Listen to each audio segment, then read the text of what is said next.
Hello, hello, hello. Welcome to I Still Call It a Lariat. This is episode 2, our highest numbered episode. Coming to you this week is my hosting partners, Mr. Showtime Michael Wryght and Scarps Esquire. Both Hello, incomparable everybody. and amazing minds. I don't know if they're necessarily wrestling minds, but they are amazing minds. We are a pro wrestling podcast. We will cover things from the past, the present, probably future superstars, future promotions. We will cover everything. I actually have a crystal ball here. How are That's you boys impressive. doing today? I'm gonna hop in the TARDIS and we'll take some treks to the future, see what's going on. I'm in. Let's do this. I'm living the dream over here, Steven.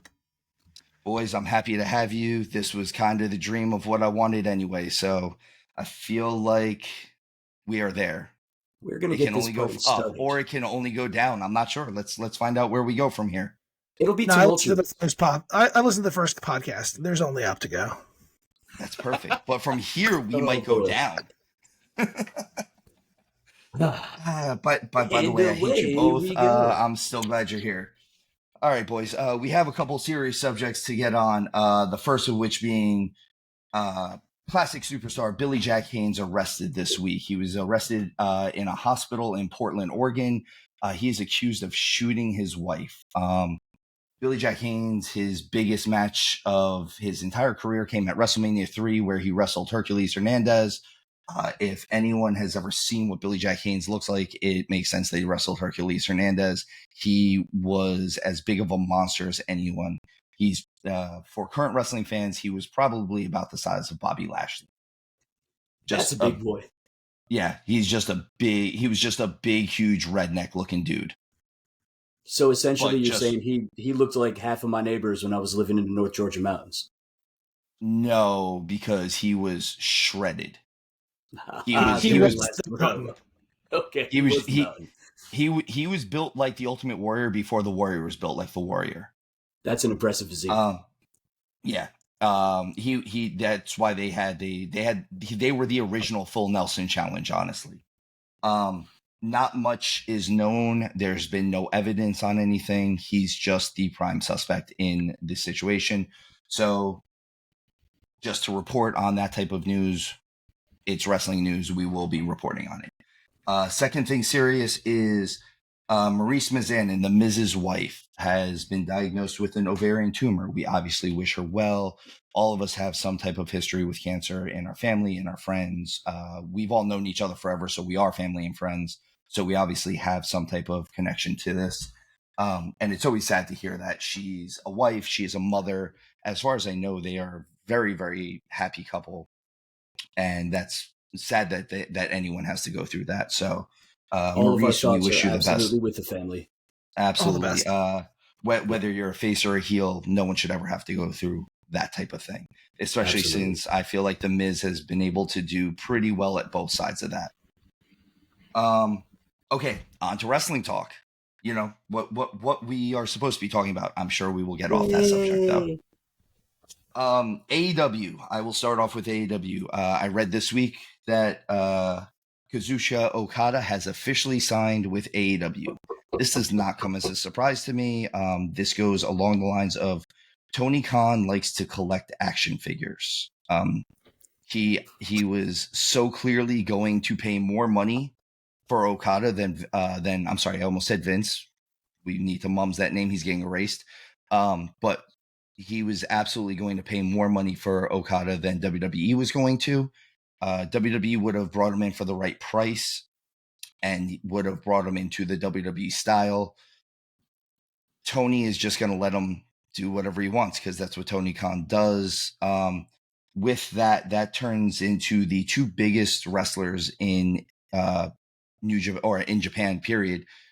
With Julia, the biggest female wrestler, and Okada, who is essentially the Japanese John Cena, both deciding to not re-sign with Japanese promotions. I think it could be a big deal for AEW. I think AEW doesn't book properly enough for it to be a big deal. But I think it's a bigger deal, the fact that they're not signing with signing back with Japanese promotions. I think I think that speaks volumes, honestly, to what the United States, just America, I guess, in general, and the conglomerate that wrestling has become here. That just goes to show you, I mean, these folks they've decided. They said, you know what, I think we have a bigger opportunity and more chance to really be seen by everybody, as opposed to, with Japanese wrestling. I'm not super knowledgeable about it. I don't watch a lot of it. It's honestly not in my, let's say, my Rolodex of things to look up, right? So the fact that these folks are coming over here is a big deal. I mean, that's huge recognition on an absolute global stage. Not to say that Japanese wrestling is not any of those things, but for me, it's a big deal because now I get to see them. I get to see them here. Yeah, I think that's the biggest thing. Japanese wrestling has its own style. It has its own technical prowess, and bringing that to the States, having them kind of all starting to sign with AEW, I think it will be a good thing as people start turning that way a bit more. Hopefully, it'll elevate the product in general. Tony Khan getting out of the way is probably the best thing for it. Have them go in there, wrestle their style, introduce it to the U.S., the casual fan base. Could be fun. You could be in for a big treat here. I agree with both those theories. I also have an opinion on Okada signing with him is also not just a money issue. Well, I believe money came into effect with this. I believe this is a comfort issue.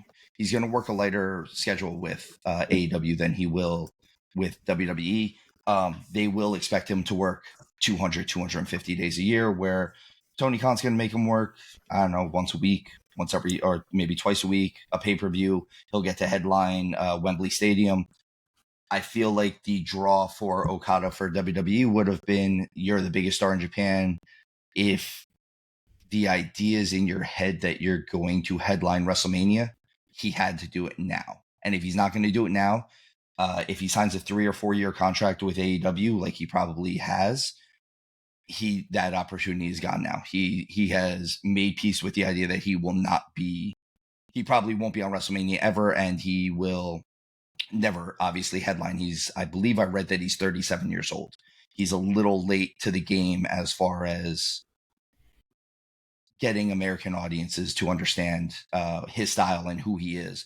Also, I don't think he really speaks English, so it'd be a hard sell as far as they'd have to get him a manager or something like that for the WWE audience, at least.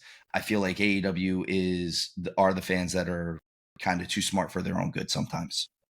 Well, I just would never say never. Never say too old at this point in time. When we'll get into more things later with old people winning championships and whatnot. But so just say never say never. Don't worry. Well, that is true. Let's talk about the language barrier too, though, because I mean, there was a time for a stretch, man, where Kane didn't speak.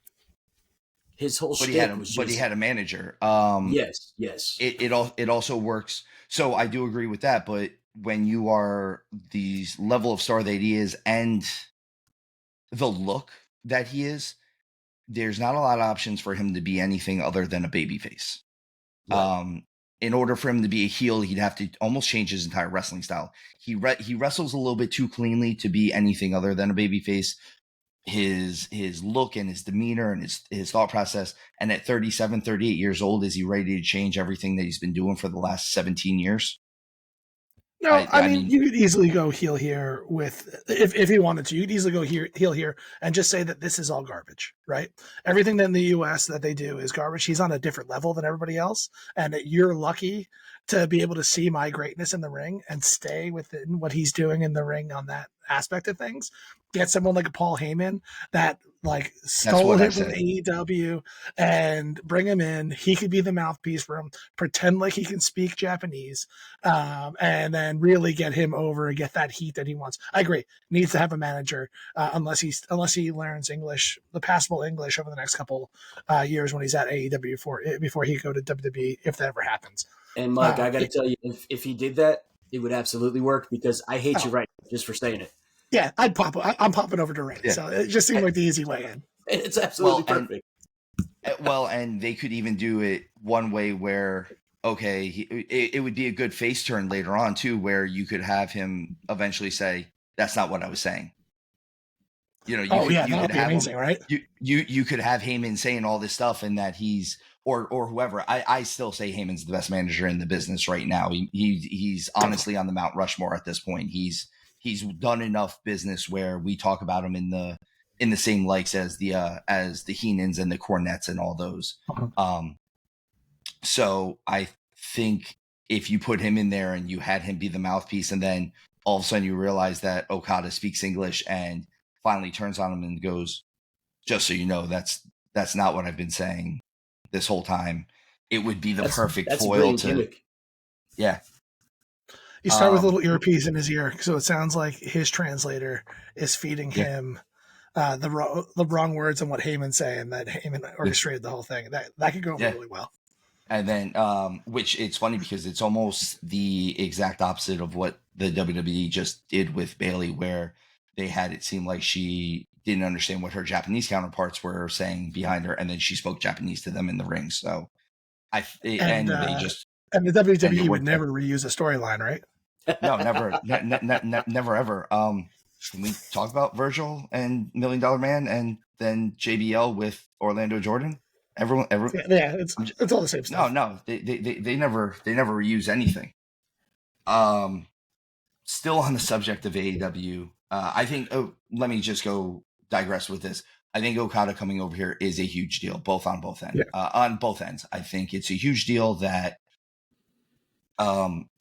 these people are not signing with Japan, which means that Japanese wrestling is on a downswing right now. I really think it's one of those things where all of these guys who were huge stars for Japan, the Will Ospreays, the Okadas, even the people who started AEW, the Kenny Omegas, the Young Bucks, no matter how I feel about their wrestling style personally, they were huge stars there, and they decided to come over here, and they're using a billionaire's money, and there's a chance that unless Tony Khan's father cuts them off, they'll have some type of impact or some type of influence.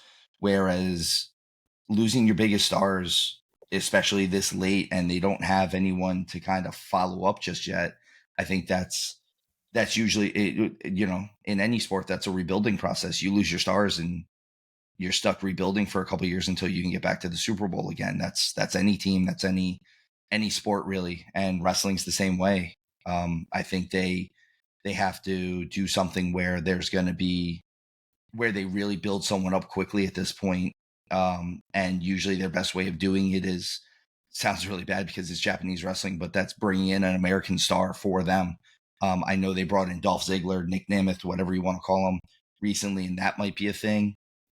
But I don't know if one guy like that, who is also at the end of his career, kind of near his 40s, is a good enough option. The only good thing about him is I don't think he's been majorly injured in his whole life. So he has that working for him. He probably has a few more good years of taking hard bumps left.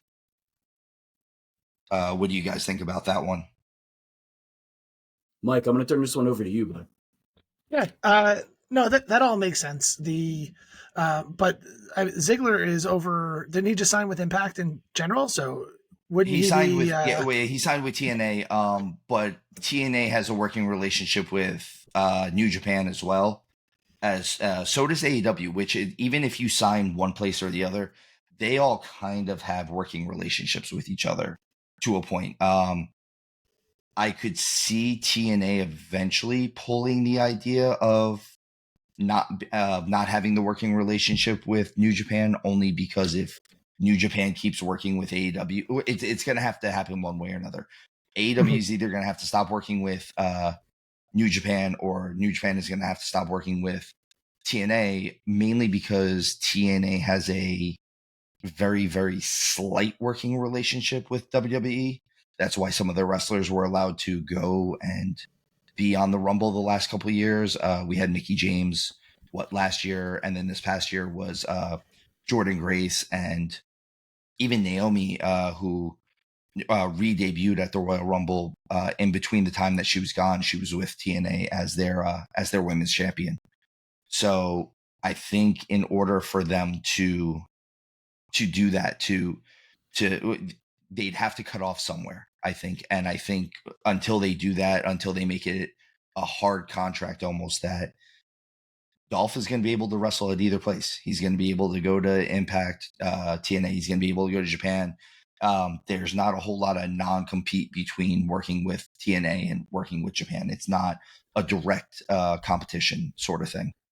In that case, I absolutely love it because, we've talked about this before, Steve, where I think Dolph is one of the most underutilized superstars that we've seen. Like I put him with like the Mr. Perfects in the world where Dolph obviously was champ and whatnot, but he was always kind of just there and they didn't quite know what to do with him. He had the perfect look. He was great in the ring. He knows how to take a super kick better than anybody else I've ever seen.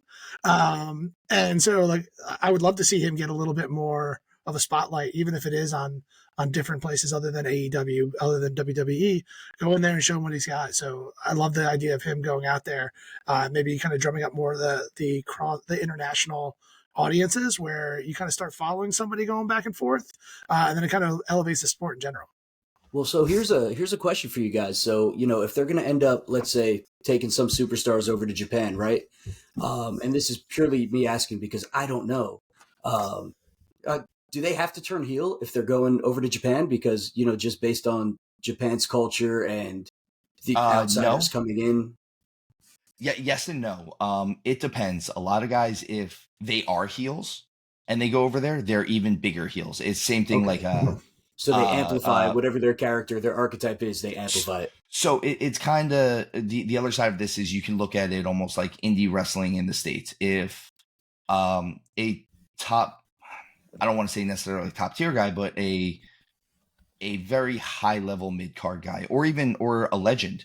I go with when I first broke in, I was on a lot of cards with guys like Honky Tonk Man. Honky Tonk Man is a heel. He's never done anything other than be a heel. I loved him as a kid, man. Loved. Yeah. But when he shows up on an indie show, he gets cheered. If you get to a certain status, it kind of almost doesn't matter what you were or what you are. Randy Orton will get booed and cheered no matter what happens. He will get the mix. Ric Flair will get booed and will get the mix.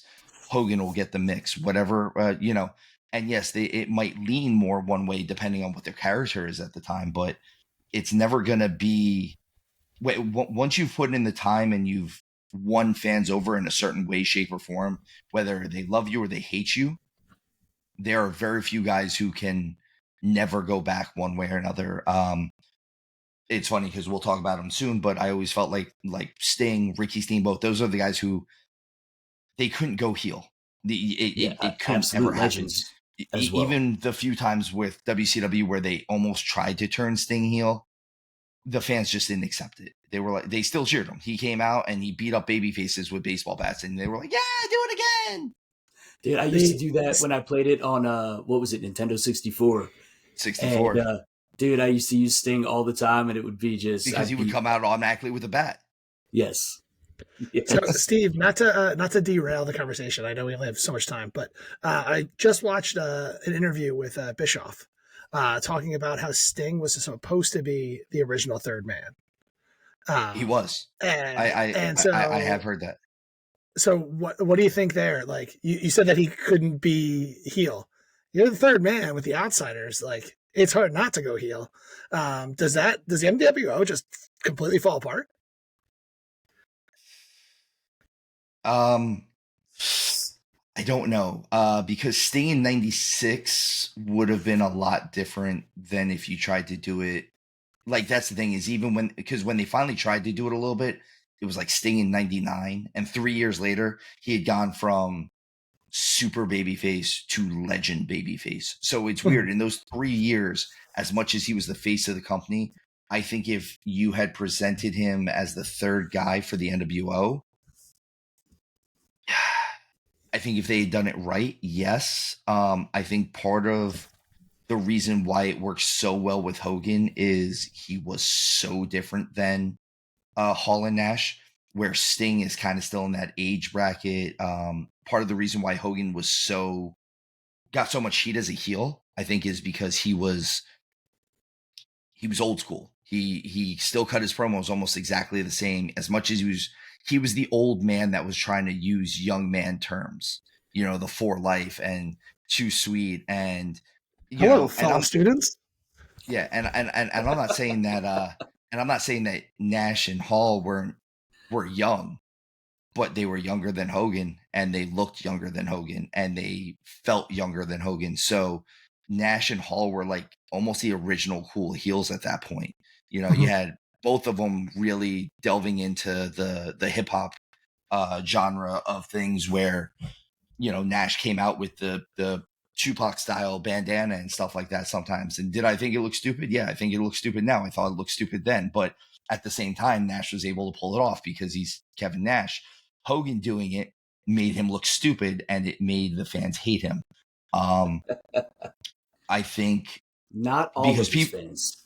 Yes, but I think that Hogan is one of the few guys who went so far from one side and went so far to the other.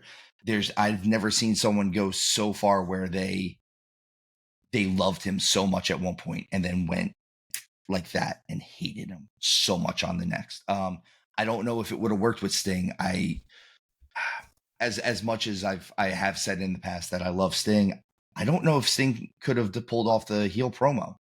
He was never the best promo, and the fact that he was a babyface, I think, helped him out a lot with that, because he could say absurd things and make absurd noises, and especially in the late 80s and early 90s, that was awesome for him.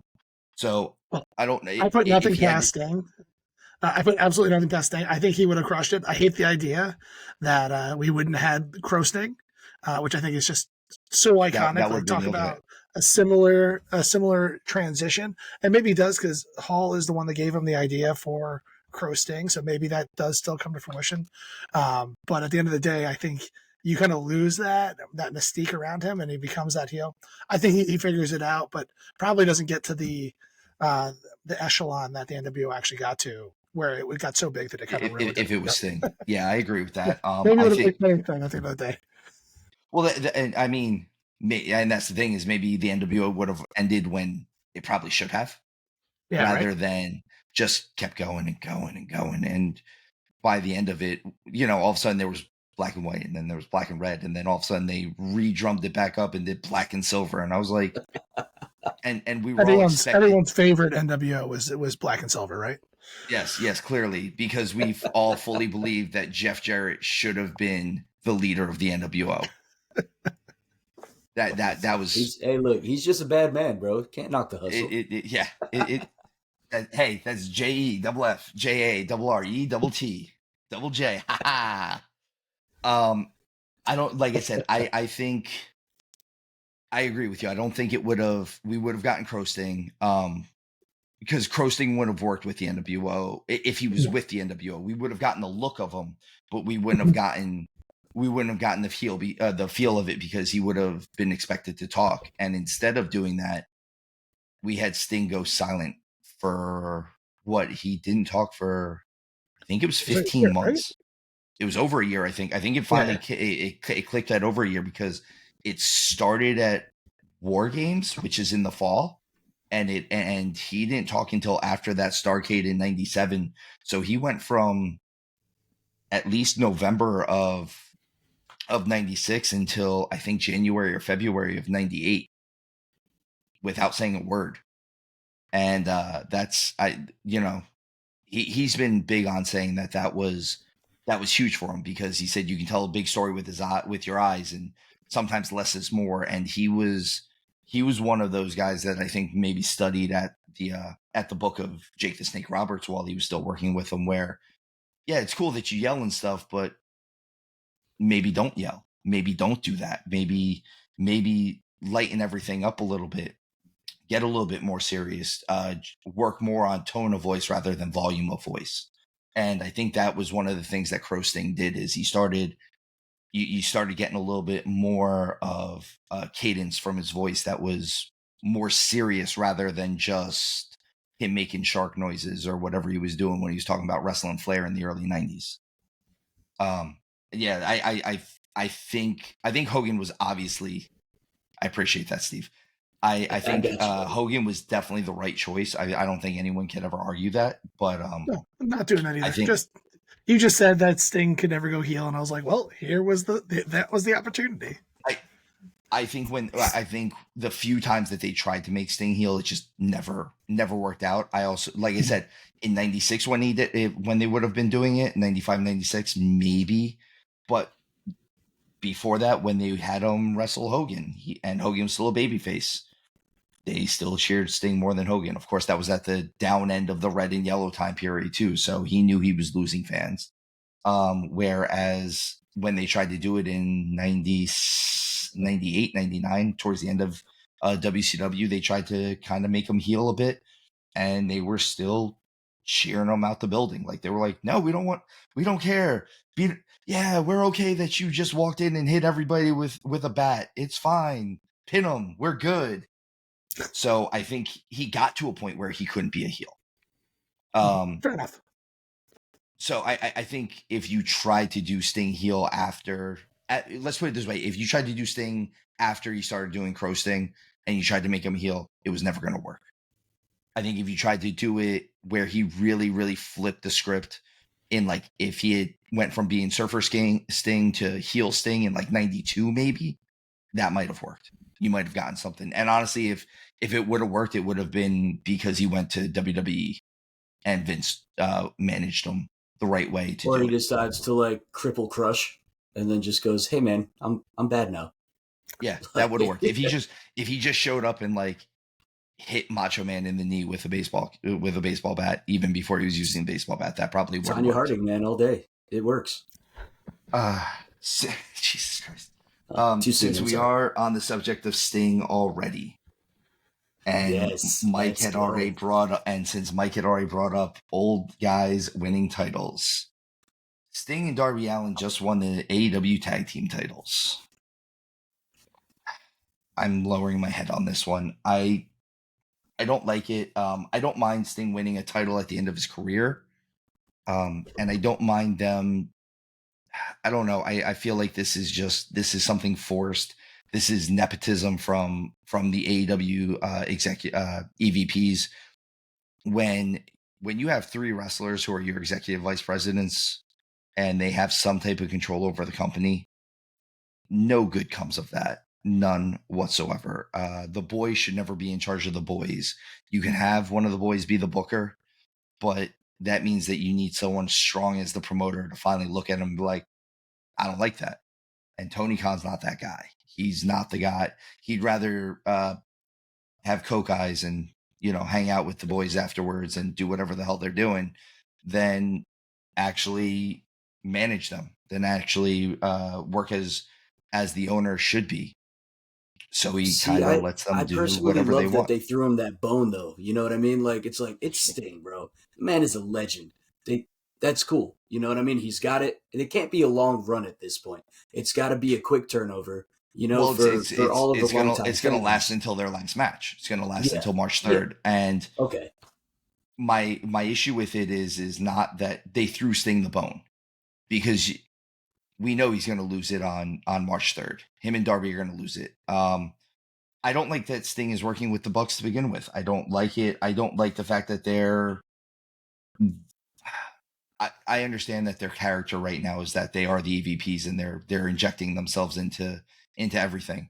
Gee, I wonder where they got that idea from. WWE. No one reuses storyline, Steve. No one does.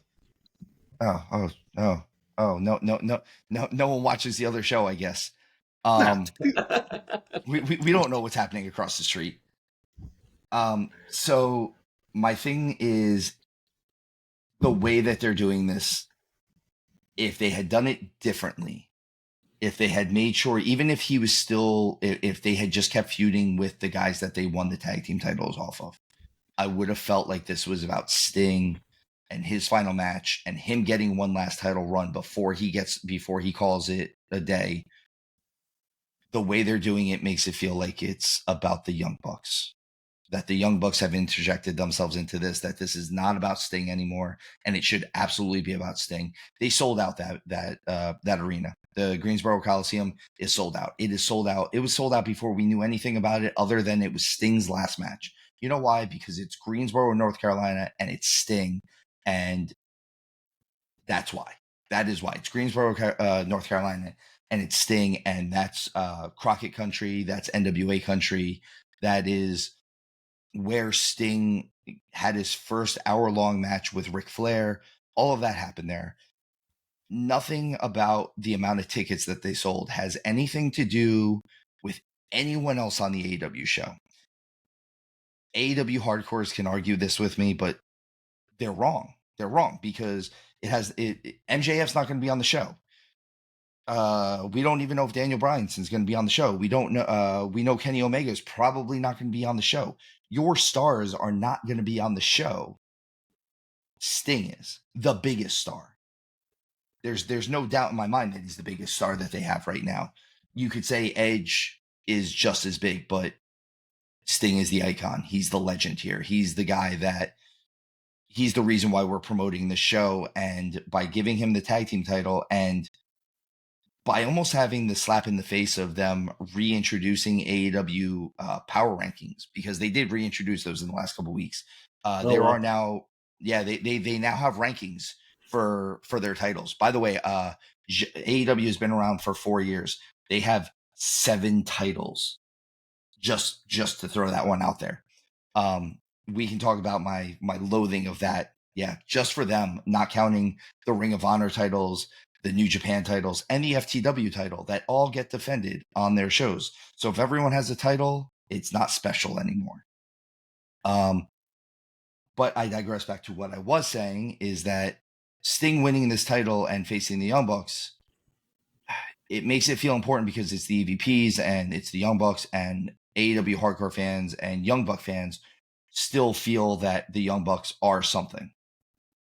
The problem with that is the second that you release the power rankings and realize that the Young Bucks are nowhere on there, that means they don't deserve the title shot. If you release a top 5 or a top 10 of teams and you're nowhere on there, you shouldn't be getting a title shot. That's like saying that the number 17 ranked heavyweight is getting a shot at Tyson Fury. It makes it, it makes it terrible. Or unless whatever. You're the booker, and then you can fight Tyson Fury wherever you want. Like, that's the point of having the power, right? If I have that kind of power and I want that gold, I'm going to book it. Why not? Well, I got to tell you too, man. I mean, I would give my left nut to go to that show on March 3rd in Greensboro. I really wish I could. Oh, wait. Are we going to be there? We are going to be there. At least 2/3 of this trio are going to be there. So that's going to be something exciting. Real nice. We're sorry, but I'm just saying the invite was there. That's fine. I have a cabin for us. It'll be great. Yeah, just meet us there. And the beauty of that is we're absolutely going to talk about it, and it's going to be so fun and so energetic being there that I think we're going to come back to the podcast with like just full invigorated sense, and it's going to be super fun. I definitely agree with that. I said it last week. I was involved in the wrestling business for 20 years. The truth of the matter is let's face it, me, Mike, you, we've all been involved with the wrestling business for as long as we can remember, because we've all been fans for who knows how long at this point. I Absolutely. mean, we all have gray in our hair and gray in our beard now. And I remember sitting on my dad's lap watching, primetime wrestling, being up way too late and my mom being mad about it, I remember my Ultimate Warrior pillow pal and my Macho Man and Hulk Hogan, the wrestling buddy. Yes. Those things were amazing. And the Wrestle Buddies were the best, man. I can say this, no matter how old I get, going to a live show still doesn't lose the feel that it has. We've all been to a WrestleMania now. We've all been there together. We've all been to other shows. And every time I've gone to one even if it's by myself, I get a feel about it. I went to the Royal Rumble recently. It was by myself. And I still had that feel like it was a big show. The three of us have been to TNA shows together, which is obviously a much smaller arena. That'll probably feel more like what this show feels like, because again, it's going to be, I think 5,000 or 8,000 people is the max for that. and it'll feel a little bit more like that. But you can't bash a live show. It's like going to any live sporting event. You can hate whatever is happening to your team, but when you're at the show, you're at the game, man, it's awesome. Oh, the energy, if you have to make it atmosphere. Awesome. 100%, dude. And us making the best of that day is going to be nothing. We don't have to do anything. That day is already going to be incredible. The energy is going to be through the roof. I mean, we're going to love it. Definitely. To go back to Sting, I would like to have seen his last match. If you're going to have Darby Allin really be his protege, I think his last match should have been against Darby, though. I think that should have been the send-off. I think you should have given Darby the clean win over Sting in some way, shape, or form, even if he doesn't hit him with his finisher. Give him a clean win, have Sting raise his hand, and then stand there and take his accolades. Give him an hour for all I care at the end of the show or after the show to just sit there and soak it in and leave his boots in the ring and do all the things that you're supposed to do. I think the singles match would have been a little bit more impactful than this tag match. And don't get me wrong, I also know that this tag match could also just be the fact that he is 64 years old. Sting is 64 years old. This could be a cover-up. This could be to cover up the fact that he can't do everything that he used to do. But I still agree with you. I think a singles match, 8-minute singles match, have him hit a couple high spots, get the point across, and then be left in the middle of the ring while they throw admiration on him would have been a better send off. As much as I joke about if I had the power, I'd give myself the title shot, which I would. Kind of making it more about Sting is what happens really when I record with heels. And that's an absolute legendary send-off too. I mean, that would be brilliant. You're 100% right, both of you. Well, and it's literally they're the brothers in paint. They, Darby changed his face paint to look more like Sting's crow paint, while still keeping it Darby style. I think, like I said, I think I agree with everything that we've all said. The bigger send-off is the singles match, and I do agree with you, Mike. I think they could have gone 8 to 10 minutes, and we would have gotten something better out of it.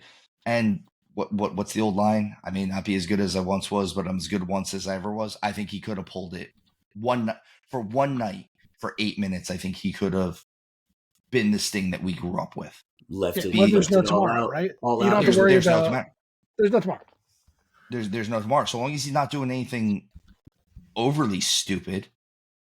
He never did. Right? Stay away from the high flying. Yeah. Right? Don't get on the turnbuckle. Let's stay away from that. Your knees are shot. Well, the funny thing is what so at 60 years old, 62 years old, I think he was at the time, because it was about 2 years into AEW.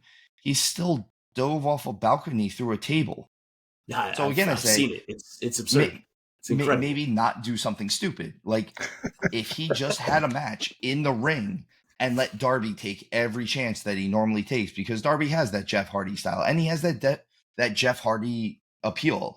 I know me and Mr. Showtime over there have never been the hugest high flyer risk taker fans, but we also always appreciated fan reaction. If the fans are behind you and you have it doesn't matter what you do in the ring, because they're going to get behind you. Darby has it, and the fans want to cheer him. And if you get the rub from Sting by ending the career and still getting your hand raised by the legend, I think that takes you from here to here, and it's a next level. It's a next level. All of a sudden, there's no reason why Darby isn't the number one contender as far as I'm concerned. 6 months from now, any of the 7 titles, right? Yeah, for any of them. At the very least, I feel like you need to put him in there. So Christian Cage, whatever you want to call him, is technically the number 2 champion at AEW.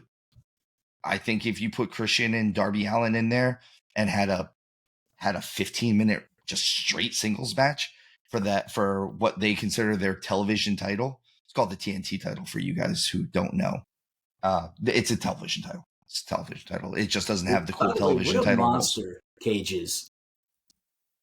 I think, or like Christian, like Edge and Christian. So yeah, he's actually doing really good heel work right now. He's kind of toned it back where he's almost done like the psychotic heel. Like he's okay with ruining families and things like that. Yeah, so his work's been really good. Absolutely a monster. He's and that's the thing is he's still working at a very, very high rate right now too. But he's also smart enough that he's working it at a very high psychological rate. So he's working a lot of character stuff and and don't get me wrong, his matches are still great. Honestly, I think he had the best match with that Kenny Omega has had since they started AEW. And everyone who thinks that Omega is the gift from God, the best bout machine, whatever they want to call him, I think part of the reason why Christian got the best match out of him was he reeled him back in a little bit. He didn't let him do 17 knees to his head. He let him, they made sure that the match flowed properly, and it didn't. Neither one of them got injured, and it was, like I said, it was probably the best match that I've seen out of Omega, probably since his match in Japan against Jericho. So I think Christian is doing great work. I think if they had done this right, they could have moved Darby Allin right into that spot and give him a nice little run with that TNT title. Had him lose it in a respectable manner so that they could move him right into the world title picture and have him. He's already proven that he can have good matches with Samoa Joe. Samoa Joe's the world champion right now. Have Darby and Joe have a good long feud for that world title. Maybe have it go 6 months where at least one time it changes back and forth, and it works into that quicker mindset that today's wrestling fans have. Yeah, give me a best of 3. Yeah, Joe wins it, he loses it, and then winner take all. Exactly. I think that would have been the best thing. I still just don't. I don't like this tag match. I'm going to cheer my head off at the show itself. Obviously, I'm going to have a Sting shirt. I might even paint my face. I don't know. Who knows? If I do, I'll take pictures of it. I might show up on the podcast that week with my face still painted. I don't know. I don't know if I'm ready to get fired from my daytime job yet, but it could happen. I think we should all take bets on whether or not Steve does this, because my money says absolutely not. So, Scarps, since you're going with him, make sure you change out the black for permanent Sharpie marker, and he'll be set. And then he'll definitely film the podcast afterwards. It's still on. I've got a few charcoals, some nice paints as well, man. I've got a really sweet exterior paint right now. But let's face it, if he's there, he's the one that's going to have to paint my face. So that's what I mean. That's all on you. Oh, thank you so much. This is going to be amazing. I got you, buddy. Don't worry about it. Oh my God, we're 40 minutes in, and this is already getting bad for me. I hate my life. Well, you know what's asked for this. I don't know if I'm allowed to segue here, but when you were talking about fan reactions, when it came to baby faces, heels, whatever your gimmick may be, it's really all about that crowd reaction. I don't want to segue too fast because just in case, but can we talk about that crowd reaction for Cody's segment, for Cody Rhodes, when he was talking to... Yeah, so we can definitely go over that. Yeah, let's talk about the Cody promo from Raw. Let's go. That's kind of it's the only really part of Raw that's worth reviewing right now. I am a big believer that what Triple H and what WWE has done is turned Cody Rhodes from a super babyface into a mega babyface. He literally got a hashtag for "We Want Cody." And it also caused, on the opposite side of things, a hashtag for "We Want Rock." And the difference is Cody in 24 hours had 400,000 shares for "We Want Cody," and Rock had 1,000.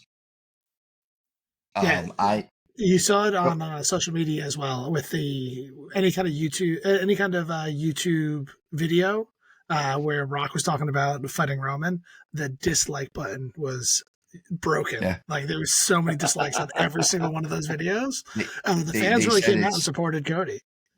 Yeah, they said it was the Rock coming out in Alabama when they did it. When he came out the first time and said that, and Cody said, "Oh, this is the counsel I've taken," and he still never said that he wasn't taking the title shot, and Rock still didn't say he was taking the title shot. Everyone at the arena blew up. Obviously, it's The Rock. He's the most famous person on the planet. Absolute megastar. Megastar. Yeah. It's funny because he's Michael Jordan in the 90s, bro. Yeah, he's the next coming of Hogan or any of those guys. If Hogan is Jordan, then Rock's LeBron. Basically, is where we're looking at it. Where he might actually be a bigger star in the fields that don't involve the sport. He left wrestling and became an even bigger star than he is. Cody's right. He might be a presidential candidate someday. Who knows? Who knows? But as of right now, there is not a single person on this entire planet who doesn't know who Rock the Dwayne Johnson is. The Dwayne. I think, but as much as he got cheered in the arena I appreciate the eyebrow. As much as he got cheered in the arena the next 3 days, eyebrow, but there I am. No one did anything but hate on that video. It was the most disliked video on YouTube or on any WWE social media in the history of the company. Which I realize social media is when you slap a man in the face, you're going to get a reaction. And go for it. That was after. Yeah, that's a follow up. That was the follow up, and that was the thing is, it had gotten so big that I know a lot of people are saying it's a pivot. A lot of people, myself, originally said that this was kind of the plan. I think after talking with you, Mike, and you, Scarps, I want to say it's almost half and half. I think it was a slight pivot. And again, this is me changing my own opinion a little bit on this one now.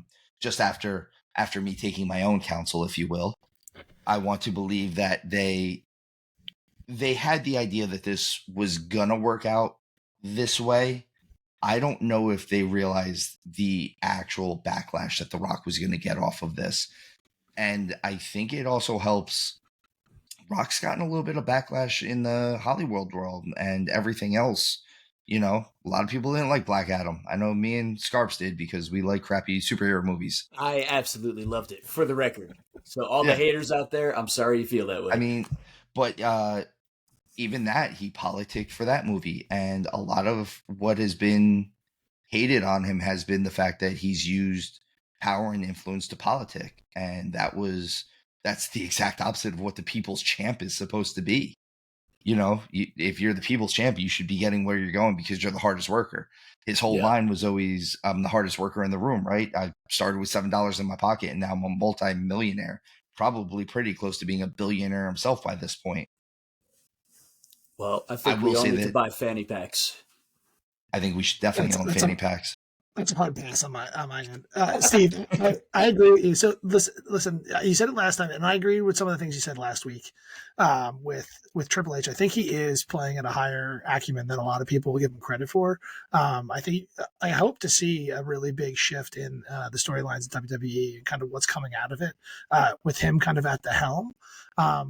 I don't fully buy that he was that they weren't trying to pivot to Rock Roman. They've been talking about Rock Roman forever. They finally got Rock in a spot where he could face off, and like, who cares? We made everybody wait for Cody to get that world title. What's another year? We could milk this and think long term. I think the thing that Triple H is open to, and this just I don't know anybody in the industry, so directly, I'm not talking to anybody, but what I do think is. Unlike the previous regime, I think he was willing to pivot when he saw the heat that was coming out of it, rather than what we've seen in the past, where it's like, I'm smarter than all these dumb fans. We actually see the outcry for Cody and really wanted to see him finish that story, and then being like, okay, well, this is going to be the draw, right? Wrestling industry, no matter what you want to say about the wrestling industry, it's always about making money. And the bigger money grab here is going to be Cody Roman with The Rock at WrestleMania over The Rock Roman. And like, you look at ticket sales, you look at the draw, he's still going to be there. I don't know this answer. Has anybody ever wrestled both nights of WrestleMania? Stone Cold. That is a very good question. Stone Cold? Stone Cold did. but you put them next to The Rock. Surprise! These guys find themselves in the same conversation again. Only 2 years apart too. Yeah, and so like you're looking at the tag match night 1. You're going to get Cody Roman probably night 2 to headline. Like once you listen what people actually want. They get excited when you give it to them, right?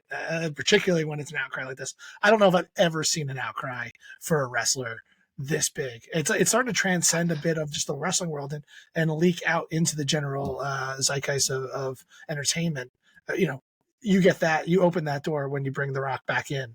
But the backlash, you're starting to have other people who aren't wrestling fans start talking about this. Yeah. I definitely agree with you there. I think, like I said, I think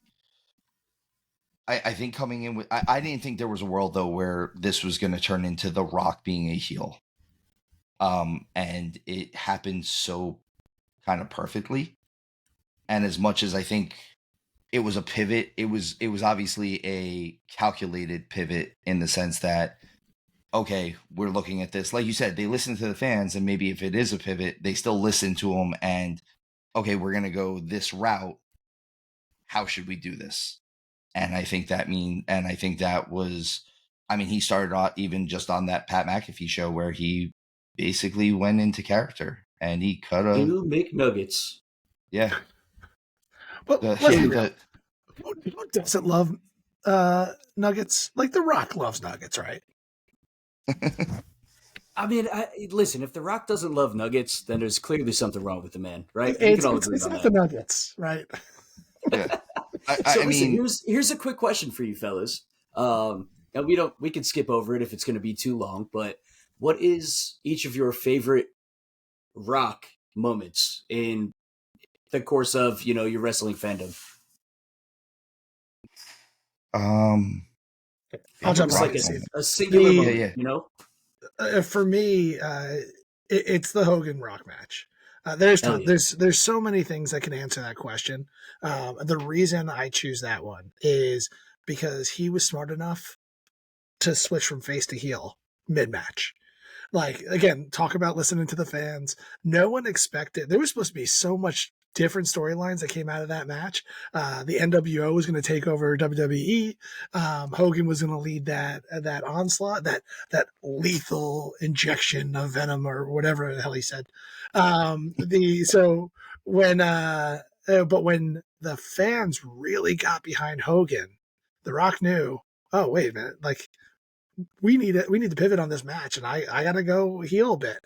And I think that just made an epic match that completely outshined the main event of that Mania. A lot of people forget that wasn't the main event of that Mania.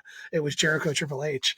And to Jericho's credit, I've seen countless interviews of him saying he wanted to go before them. Like, he tried to convince the brass to move that, but he got pushed back saying, no, the title match is the main event. It's always the main event. And he's like, we're going after Hogan Rock. Like, what am I supposed to do with this? After you said it, phenomenal answer. Yeah, after you said it, I can't disagree. I think that is the quintessential Rock moment. I've actually watched that match somewhat recently because I kind of went through just watching all the WrestleManias within the last several months to a year, and as much like the match itself is good, the moments in that match are huge, and you couldn't and you can't just do them like you can't just show that match to a wrestling school and be like, okay guys, now go do that. Well, you can't do that if me and Scarps just stood out in the ring and started looking at crowds. They're not going to have the same reaction. They had those reactions because it was Hogan and The Rock. You had you had Babe Ruth and Derek Jeter in the ring together, and you never thought that was going to happen. You had Tyson and Ali standing there, and it was still early enough Hogan was still young enough where he could still go a little bit. Like, we weren't talking about smoke and mirrors Hogan. He hadn't had any back surgeries yet, so you still got a good match out of him. And Rock, that was the height of him. That was about as big as he was in wrestling at that point. At Well, it's least, passing the I torch, mean, right? They thought that Rock was yeah, going to be the face of the company for the next 100 years, and then yeah. Hollywood called. And then The Rock ends up going in and filming this little movie called The Rundown. I don't know if you guys are familiar with this bad boy. Opening scene of the movie, Arnold Schwarzenegger pretty much is leaving the bar as The Rock's walking in, and he just looks at him and goes, "Good luck." And for me, I was like, for movie entertainment, I was like, dude, Schwarzenegger was my icon for movie action heroes. For him to pass the torch to The Rock, I thought was such a cool moment in movie history. You know, to take him away from that huge stage he was on for wrestling and just go onto the big screen like that. I was like, this is awesome. Yeah, I mean, that's the thing. It's, I mean, if you're going to talk about the different industries that he's been involved in, I mean, Hogan, and then like you said, Schwarzenegger. What I mean, the only way we could see this now is it, you know, if some politician pushed him for president, and it'd have to be someone who people still like, and there's not many of those you know, there's no one as far as politics go that everyone universally likes anymore. So it's not the there's not same a single thing. one of us that doesn't exist anymore. That is no, and and that's the thing is the ones who that was a thing for, unfortunately, have passed. You know, and I don't just mean like their time has passed. I mean they're passed away. They're not with us anymore.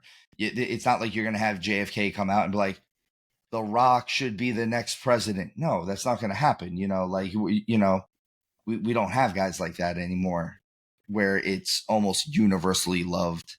So he got, like you said, he got that torch passing from all those other things. Who knows where The Rock's going to go from this? I've heard that he's going to just keep with WWE and stay on the board and maybe run business sides of things at some point. I will say, Steve, I can't get the image of him doing his inaugural speech for president. My fellow Americans, like, just, you know, something real. If you smell what The Rock is cooking. Something about foreign advisors. Let me. No, I'm not even trying. He's got his hand on the Bible. It doesn't matter. What verse are you putting your hand on there? It doesn't matter the verse I'm putting on there. He starts calling dignitaries jabronis. Exactly, right? I mean, but that's just, speaking of movies, that's just Idiocracy, right? It's he would just be Terry Crews, President Camacho. Camacho, all day. He would, yeah, absolutely. Which would be, wait, you like Sex and Money too? Weird. We should hang out. To bring it back to the actual match that started all of this stuff with Cody and Roman. I actually we were talking about this earlier. I haven't heard too many people talk about this, but you hit on a really good point earlier, Steve, around the way this storyline is going to progress. It's not going to be, like, let's be real, it's not going to be easy for Cody, particularly the super babyface that they are. They're going to throw every twist and turn at him to try to stop him from taking down Roman, this epic reign. He's posed for it. But we were talking about the Shield earlier, and I'm curious on what's going to go on with Seth Rollins. He's got a ton of face heat on him right now. Everyone seems to love him. The CM Punk stuff, I love when he likes to yell at people for leaving the WWE and then coming back like everything's okay. And then at the same time, he did that with Cody when Cody came back. Same way, he kind of, maybe not as heated as he did with CM Punk, but he still did that. And then now he's his Shield, and literally said in the promo, his Shield. And the other member of that, obviously, is Roman Reigns. I'd be curious to see if they don't kind of throw a swerve, even if it's like a neutral heat where it's like, I don't care about Roman. I just hate you too. And then kind of be on his way. That could be an interesting swerve at Mania. Hugs The Rock, flips off Roman Reigns, and then leaves him by himself to just get decimated in the middle of the ring. Could be interesting. I don't know if Rollins wants that kind of heat right now. He's got a lot of good things going for him, but I think that could be a cool swerve we see coming up. I could definitely see that being a possibility as well. I do agree. I think it could be a real possibility. The only reason I'm going to say no is we've already teased the idea of the fans not getting what they want. We kind of are at a point where we have to give WrestleMania is like the one time that fans get what they want, right? Like it's the one time where no matter how jaded we all are as wrestling fans, and we're all jaded. Let's face it. The only people the only fandom that's more jaded than us are Star Wars fans. And it's pretty similar. And it's pretty similar in that aspect because let's face it, we're adult men who are mad that they're not catering to us when it's so clearly a product that's kind of made for kids. I don't know what you're talking about anymore. Is this Star Wars or wrestling you're talking about now? Because both of them fit that description. Yeah, no, that's what I mean. That's what I mean. And both sides of the fandom are pretty jaded when things happen. But look, WrestleMania is the one time because I'm still waiting to see John Cena at a WrestleMania. Think about it. We saw John Cena at WrestleMania. No, I didn't see him. Yeah, no, we saw him. I couldn't see him. Oh, that's true. There it is. Yeah. There it is. There it is. Yeah. Wow. And we all bought that one. Jesus. You're welcome. Yeah. Thanks for that one. What I was saying though is WrestleMania is the one time where you kind of please both the hardcore fans and the casual fans. You know, you bring in the stars, you bring in the Rocks, the guys like that, to bring in the people who might not normally watch this if it weren't for Logan Paul being there and The Rock being there and these people who have lives in outside industries. But also it's usually when the last year of us watching possible storylines that weren't paying off or matches that weren't paying off for us finally show up and they put on the show. We get the matches we want. We get the endings we want. We get the, even if it's not necessarily the ending we want, we get an ending that will move into something that we want. All of us, most of us at least, were really, really mad at Cody not winning last year. And Triple H came out and said, well, he's talking about finishing his story. Well, his story's not done yet. And none of us thought it. Again, this is part of the reason why I put a little bit of faith in Paul, if you will, Mr. Levesque, of his knowledge of being able to do this the right way. None of us thought that Cody was going to transition into what he is now as being an even bigger star than he was last year. We thought that was it. Like, we're going to do it. And they managed to do it. They managed to make him even hotter. Even before the Rock stuff, he was hotter this year than he was last year. So the whole thing though is I don't think they can do it another year. I don't think they can do it another 4 months. So to talk about Rollins double crossing him, I think he would still need to win first. Yeah, well, my thought was you double cross him in the tag match, the night one, and then he wins night two. So you still get what you want, but it's all the harder for him. It's a great swerve that I don't think anyone's really talking about or seeing coming. Maybe we got a little bit of time before it that people might percolate it. Dropping little seeds like I'll be your shield when your shield partner is who he's facing. Just again, I'm making stuff up. I think it's fun, but at the end of the day, it could be an interesting way to even get more heat on it. Get a little heat on Rollins so he can face off on a good baby face, to defend his title or what have you. Well, and that's the thing is, I was going to say, also to play devil's advocate here though, because we know that the WWE has disappointed us in the past, and not to say that they won't do it again because it's possible. To play devil's advocate here, dealing in hypotheticals, what's Cody's next move if he loses this match? The singles match. I think he's relegated to a mid-carder at this point. I hate to say it. I think if you don't play off the fact that he's as hot as he could possibly be right now, I think if they kill his heat right now with him losing at Mania, I think the heat is gone. I think a lot of us, I don't think we stop watching wrestling. I think we stop caring about what Cody's next move is. this is what happens. I don't think he's going to lose. I think he'll win this. I think that there's too much great heat. You could also do another match with Roman now, trying to get the title back. Like, there's tons of stuff that you can go. There's a lot of business to be made by giving it to Cody right now and figuring it out. But what ends up happening is he goes and he beats Gunther. He takes that title off of Gunther so Gunther can get to the next level. He kind of props him up in a close battle of a match. They do something cool. Like, I would love to see them do something cool with like an Iron Man match, and it's 3-3 and Cody gets that last second win or something like that, where he's believable to get that IC title off of him. But then that propels Gunther to go after the title, to kind of be that main event guy. That's the only thing that makes sense for me. Or he leaves and goes to TNA. I don't know. Like, he's probably not going back to AEW right away. Maybe we see him Ring of Honor. I don't know. Can't go back to Ring of Honor either. It's owned by AEW. Right? Yeah, I don't think there's a world where Cody loses this. I think the backlash on Cody would be terrible. Like, there's a point where we might not turn on WWE, but we will absolutely turn on a wrestler.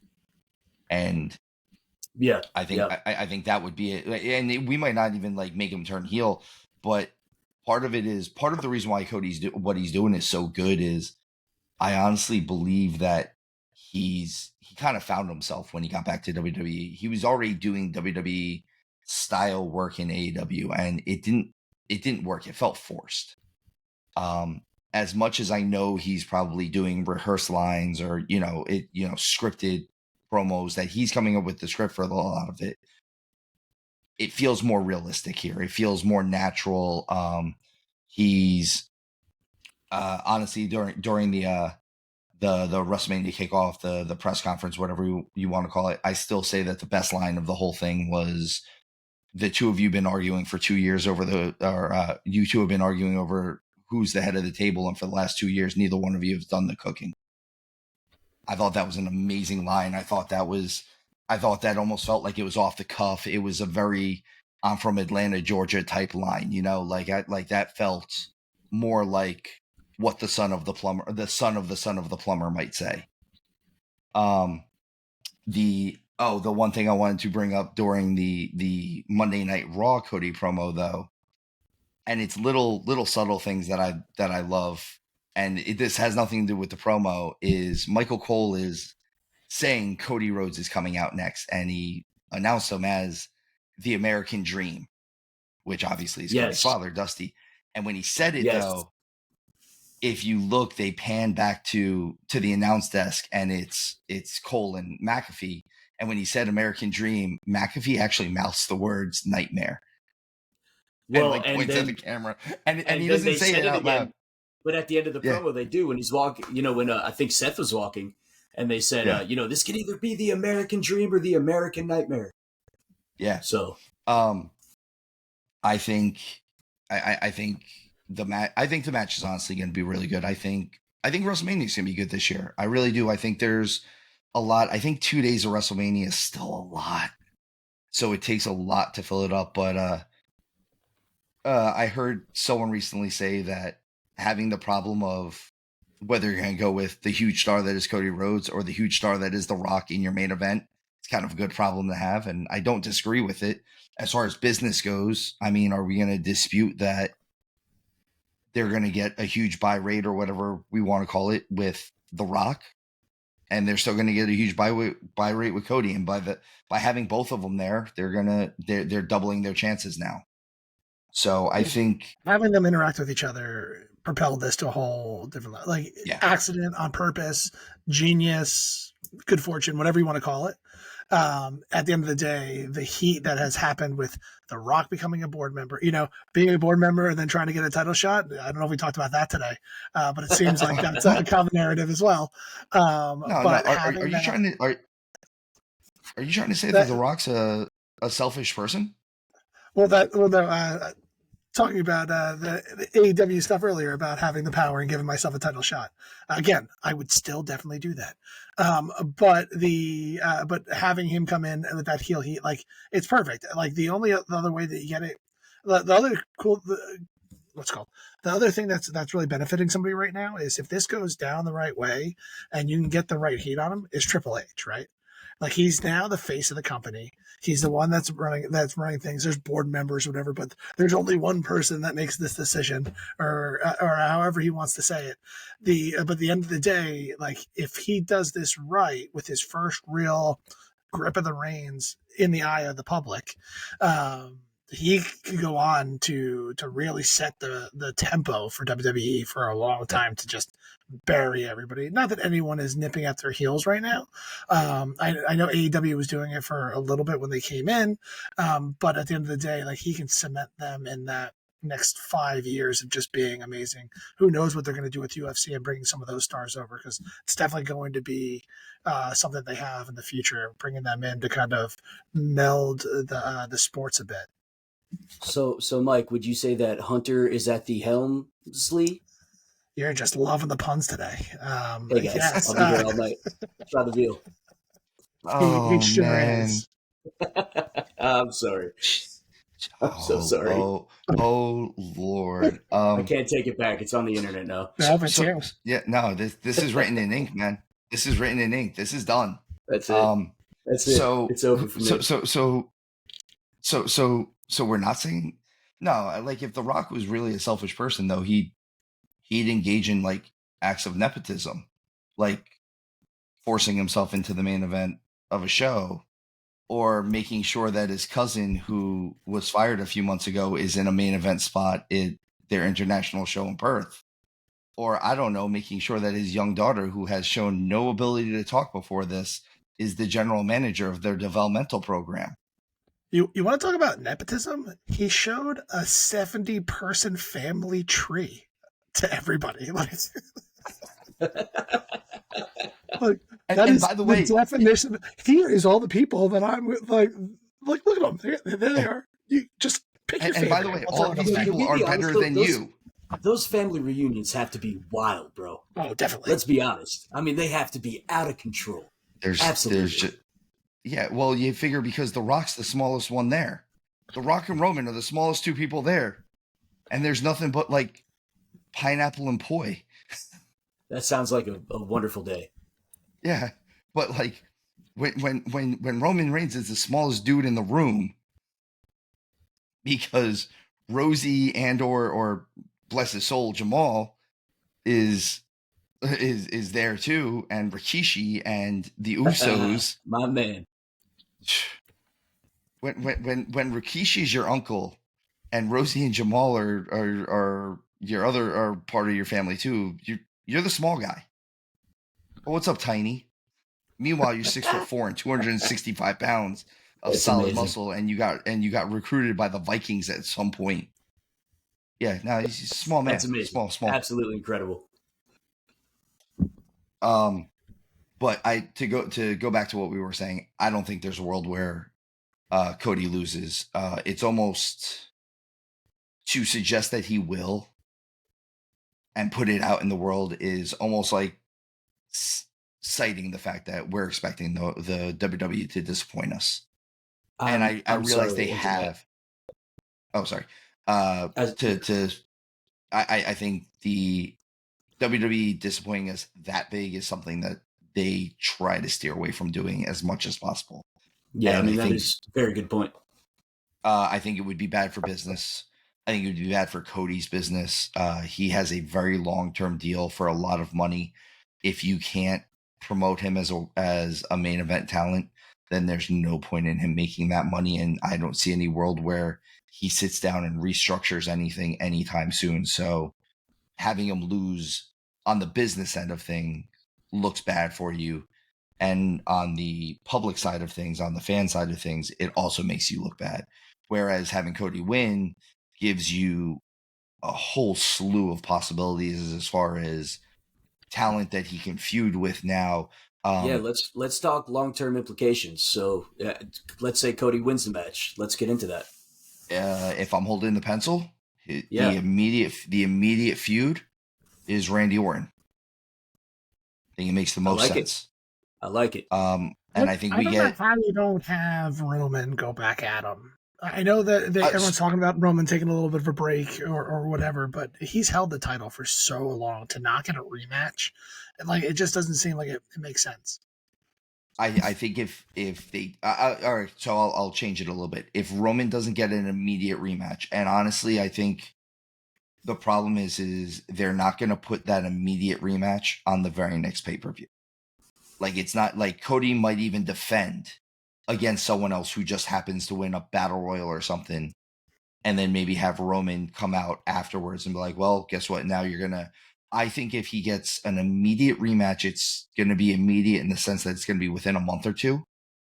I don't think it's going to be a Backlash, which is their next pay-per-view, because I don't think they're going to put him in. I don't think they're going to put him in a regular arena show, a normal pay-per-view, just because it's the next match. I think Roman has done a good enough job of avoiding those shows to begin with that he's not going to just go into that. So I could see Cody getting one title match that's absolutely worth nothing.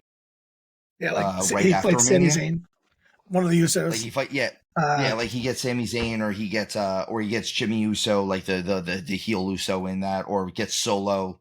He gets one of the other members of the bloodline involved in that at Backlash, and then I could see Roman coming out and beating the crap out of him, and honestly, the show that they'll probably end up doing it is one of the Saudi shows, because the Saudi shows have managed to buy their own WrestleMania. It's even a WrestleMania set. When you have that much money, you can buy whatever you want. Yeah. Saudi oil money is a hell of a thing. That's oil money, boys. Yeah. And I'm not gonna lie, I've watched the production that they put out there on the Saudi shows. Some of it's kind of sick, man. Like, even if I don't agree with what they're doing with bringing back some old talent and things like that, man, some of the stuff they do with the entrances, it's pretty sick. I know they did it on one of the shows where every entrance had 3,000 drones involved in it.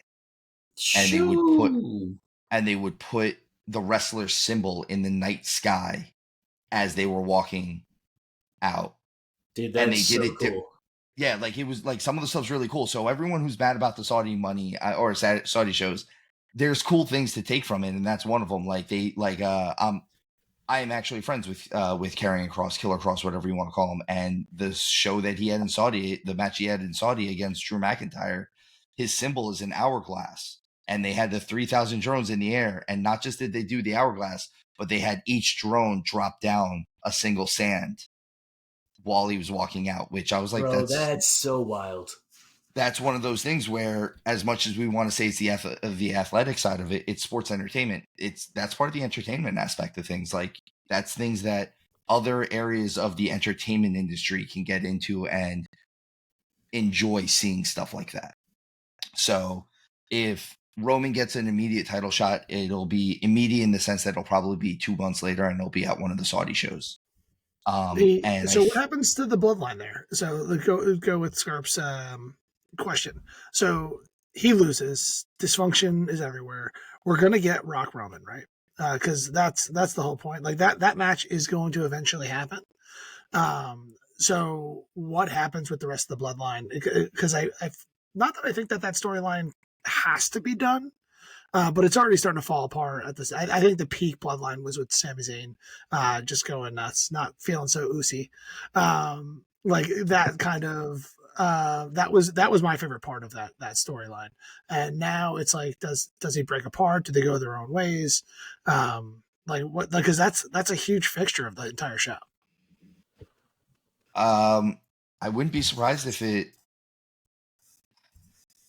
goes away strong. I don't think it goes away. I think it changes, because that's kind of how they keep doing it. Like, it after Mania last year, it felt a little stale, and they managed to kind of change it up a little bit and make it more interesting. They had the Usos turn, and then they had Jay go back to being main event Jey Uso, and he definitely became much more of a babyface.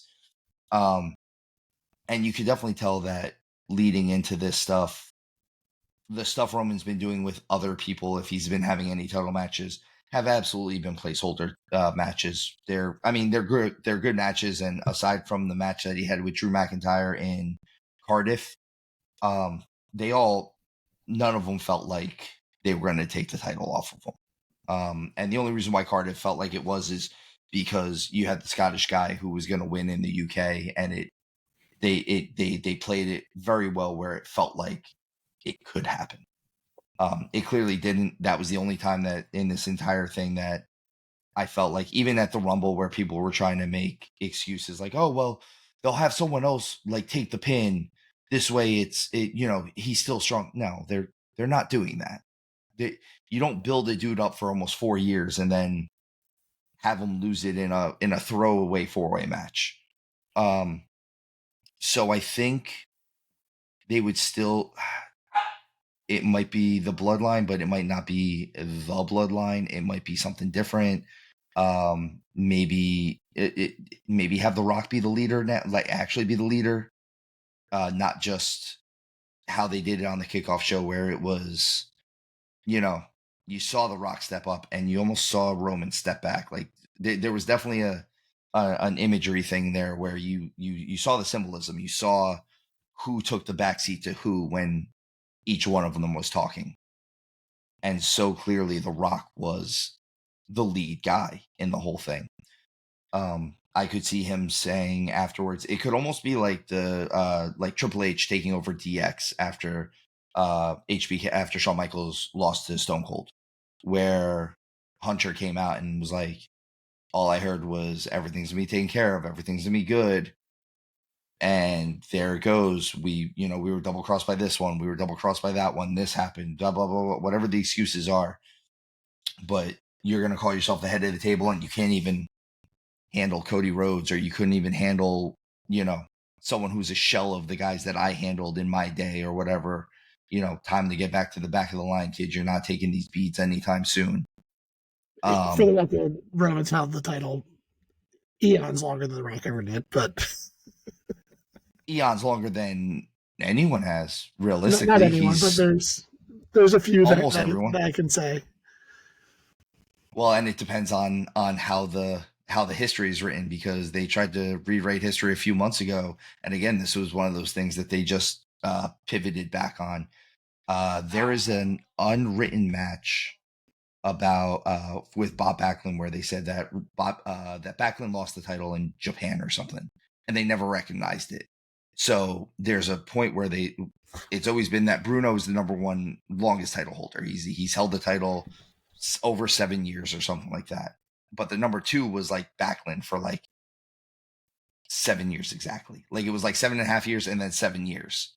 And then like Backlund held it a second time or something like that for like 3 years.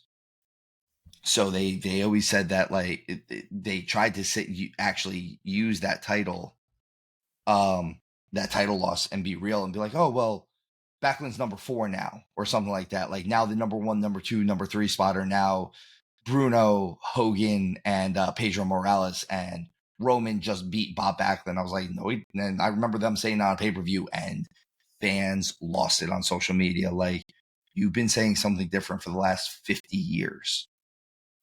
And now you're going to tell us that that's the way it is? No, you can't do that to us. You can't change it when you've been telling us something up until a week ago. So that's another thing that they did definitely pivot on. I think to go back to why it should be Cody winning it now, a lot of the talk was having Roman beat Hogan's record. Who cares? Who cares if he beats Hogan's record? If you ain't first, you're last, right? Like if you're Bobby. Not if you're not number 1, does it matter if you're number 2? Does it matter if you're number 3? Does it matter if you're number 4? Does anyone care if he's the second longest reigning champion of all time? No, because Bruno's still the first.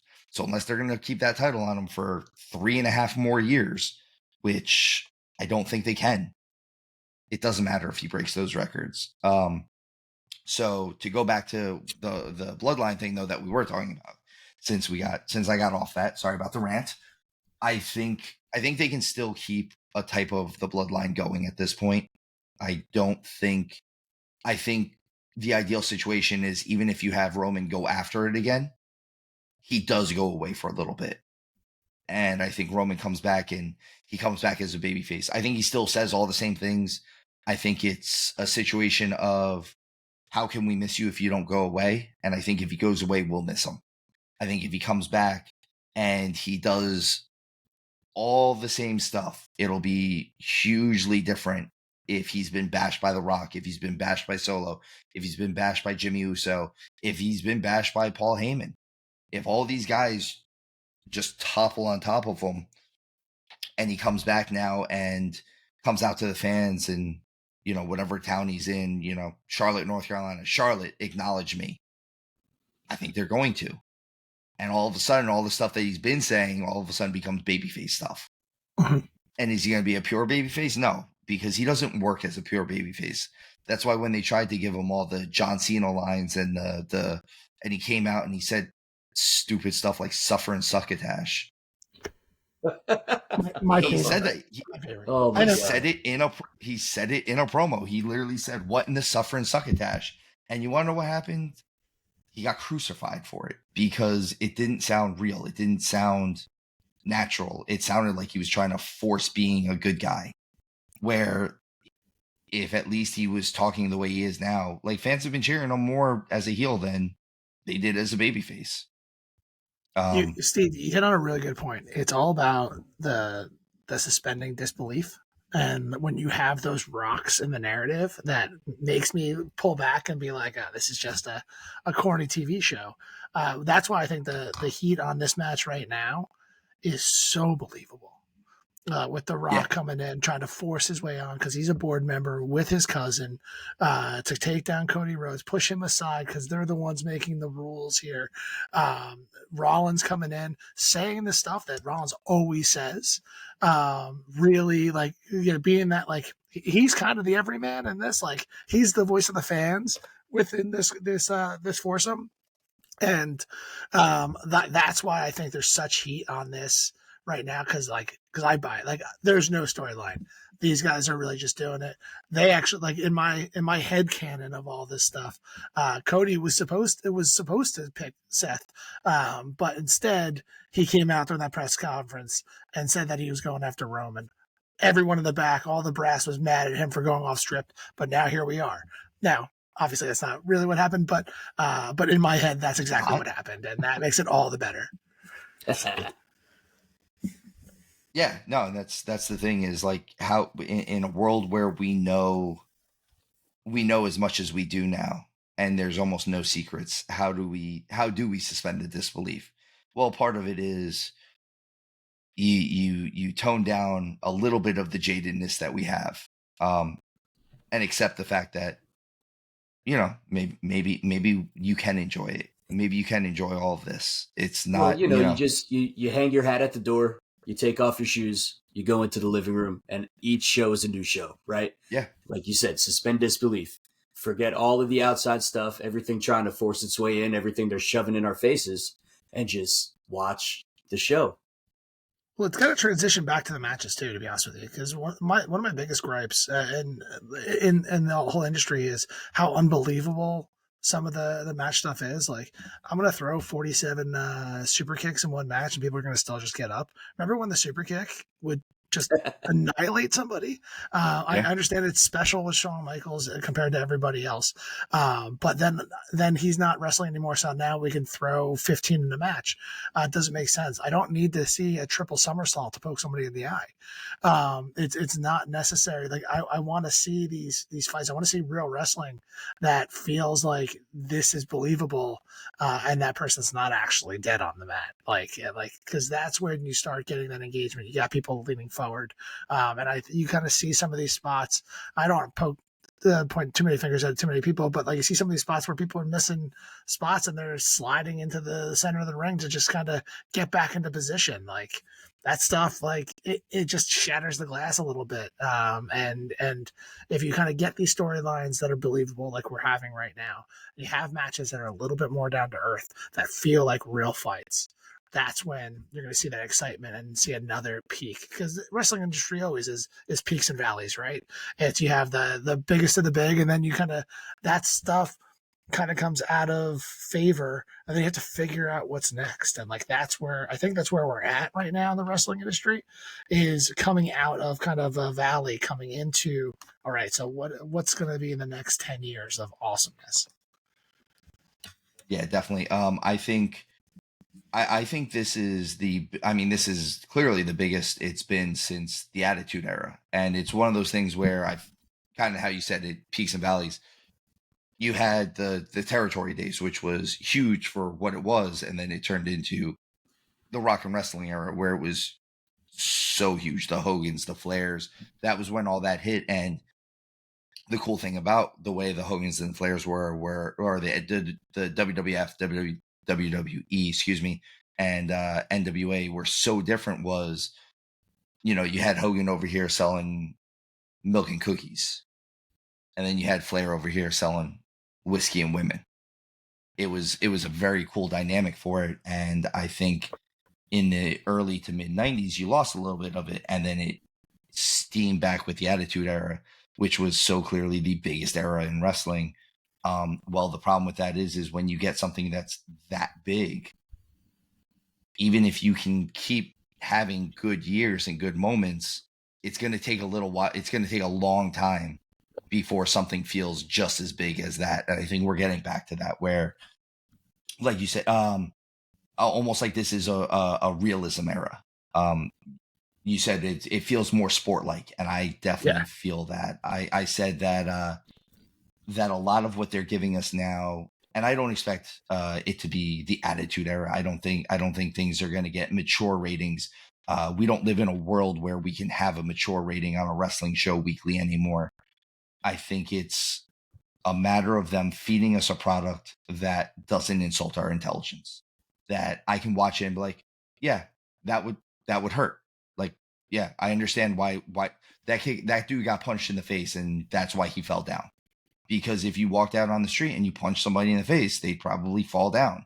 If a 350-pound man came up and, whether the move was planned or not, and hit you with a clothesline, you'd Lariat. probably fall down. Thank you, sir. I mean, come on now. I was waiting for it, bro. I knew it was coming. I was waiting for it. I knew it. And the audacity. And have you seen? This is your podcast. I still call it a lariat. It's all of our podcasts now. My man. Not anymore. Not when you throw the word clothesline around. Clothesline. Try the close, buddy. You're off. Right, now Scarps and I are going down to hang this guy up to dry. Great. I sit in the penalty box and I feel shame. You're damn right. But all right, fine. If a 350-pound man hits you with anything, it's probably going to hurt and you're going to fall down. Yes, I can agree. Like if JJ Watt came over and shoulder tackled you, you're going to go down probably. So it feels. I'm not getting back up. Exactly. No, thanks. You know, it's a year later. I'm making the joke. I'm still making the joke about the NFC Championship last year, where someone started a fight with Trent Williams, and I'm like, that man lives in California. I'm still scared of him, all the way in California. He's 3,000 miles away, and I don't need to start that fight because he might still reach me from over there. Yeah. So when you give a little bit more realism to it, that's even this week's episode of Raw, the matches that they had.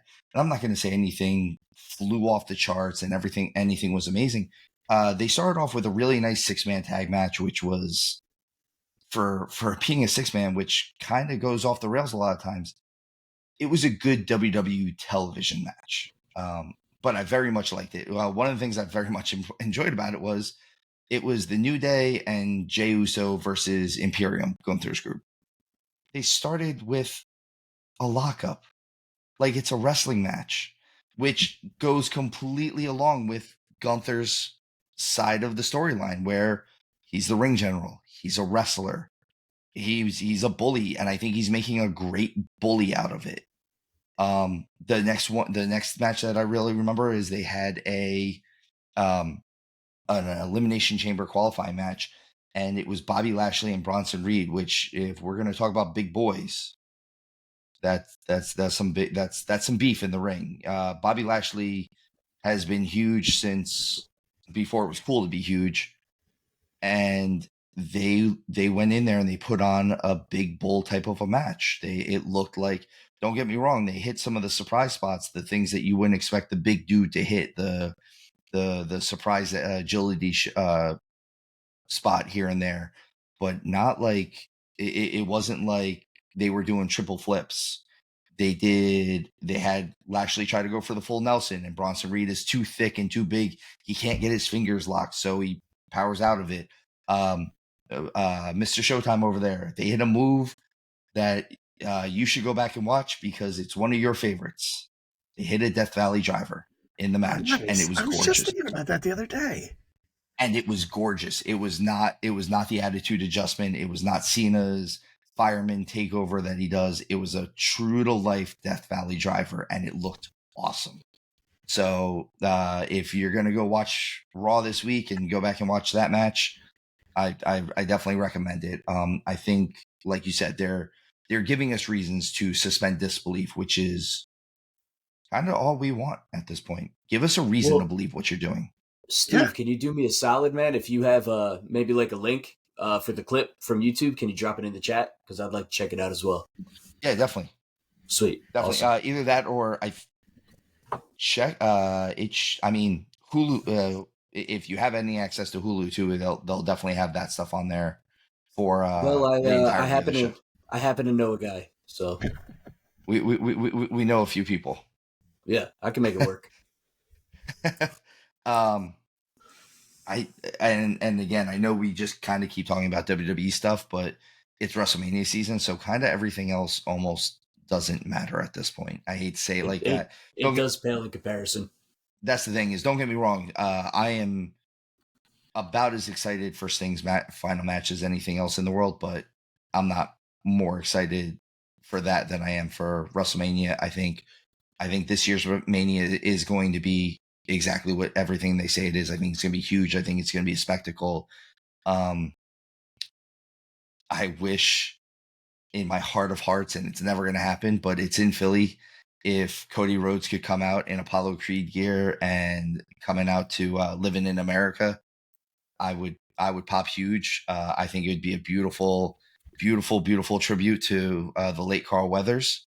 I know you can't really see this right now on camera, but my hair stood up when you said that, bro. I agree. Yeah, 100%. Like they're in Philly, they're in the link. Like, yeah, if he came out to Living in America, even if it was just for a few minutes, if it was just the start of his entrance, and then they cut to wrestling only has more than one royal family, and it went to his actual music.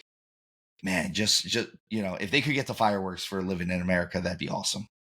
But I know they won't do it. It's not going to happen, especially since we just said this on the air, and they're not going to give us credit for that. We can dream. Oh man, I do think whatever the intro to WrestleMania is going to be, it's going to have Stallone in it, though. Just makes sense. They'll work him into whatever the promo, the opening promo is, I'm sure, because why wouldn't you? Or it'll be like Stallone one night and Heyman the next, because it's Philly and ECW and things like that. I think that could be really cool. Think that if they do something with Stallone, and again, like you said, it probably won't happen, but if anybody could push that with Carl Weathers with a tribute to make it happen, it would be slight. I mean, they were very close. That would be awesome. I mean, even if they did something where Stallone came out to Living in America or something like that, which, I mean, obviously if they have Stallone come out, they're going to have him come out to Going the Distance. There's nothing else he's going to come out to. He's going to come out to that. But I could see them doing, I think no matter what, there's something done with Stallone at least one night of Mania. Maybe something where he announces the inductees into the Hall of Fame, which that's the other thing. They haven't announced any of the inductees into the Hall of Fame yet. So that kind of piques my interest a little bit. Who are they going to put in there? There's a lot of, I mean, I feel like there's a lot of people they could put in there. There's a lot of people that they just, I think I've heard Bray Wyatt is probably going to go in there just because of his untimely death, which makes sense. I mean, if you look at his resume, it constitutes being in the Hall of Fame, at least the WWE Hall of Fame. You know, you're a multiple-time world champion. You're a multiple-time tag team champion. You've main evented varying shows and had key points at everything. Even for the short time that he was really, really in our view, he did enough to constitute having a Hall of Fame spot. So that'd be cool. Yeah, I think right now probably what we're going to be talking about for the next few weeks at least is going to be Mania. We'll talk about Elimination Chamber. Honestly, I think just to give everyone a heads up, anyone who's listening, every month I plan on doing a classic review show with my fellow co-host here, which is definitely right up their alley. That is everything that they love in the world. So I think this month, for Elimination Chamber being the big show, I would like to review the inaugural Elimination Chamber, not the pay-per-view, the match, which the inaugural match was actually at a Survivor Series. It was at Survivor Series 2002. It is the match itself was huge. It was Triple H as the World Heavyweight Champion. It had Kane, RVD, Booker T, Shawn Michaels in one of his first real matches, first sanctioned matches back since coming back from the back injury. And Chris Jericho. Jericho was the last one on there. You're taking me back right now, bro. Like, and let's it was go. and it was. It's funny because the finish was awesome. Everything about it was good. It had a feel good finish. And there's other big matches on there. And if they're not big, they're at least entertaining. They're entertaining for fans who are fans of wrestling. One of the matches is a cruiserweight match on there, a cruiserweight title match between Jamie Noble and Billy Kidman, which, if you want a good match, it's a damn good match. And you get Taz announcing, and it's the start of real Taz announcing, where you get amazing lines in real Taz announcing, like, what's in the box? I'm trying not to laugh out loud as soon as you said it, bro. 100%. Yeah. Well, one of the lines from SmackDown from Taz at one point in his life was, "What do you think's the surprise in the box? It's a giraffe with his head between his legs." That's the thing. That was the thing. I had someone who is also close with the show remind me of that, which is our favorite Taz line. But this started. Taz to me is like Boss Rutan. You ever hear Boss Rutan comment on anything? Yeah, it's hilarious. They're literally the same person. Yeah. Which is funny because at one point they were probably the most serious contenders to whatever wrestling promotion or fight promotion in the world that they were associated with. So I mean, me and Michael here remember being at ECW Living Dangerously and Taz not being a comedy gimmick whatsoever. He was the World Heavyweight Champion, and what do you need to jump for, brother? I'll throw you on my own. And all of a sudden he transitioned to being just a wise ass from Brooklyn. And for the record, at that show, I started a "We're Still Wet" chant because we were getting poured on as we waited outside. We got poured. Yeah, the rain was so bad that the rain was so bad that you could actually see what direction the rain was coming in it was cut off on us. So I was completely wet on the front of me. I believe you were half and half because he was standing sideways yeah. So he came this way. So the one side of him was completely wet, and our third person was completely wet on the back side of him because he was standing with his back to the rain. And who went to that with you guys? Was it Ken?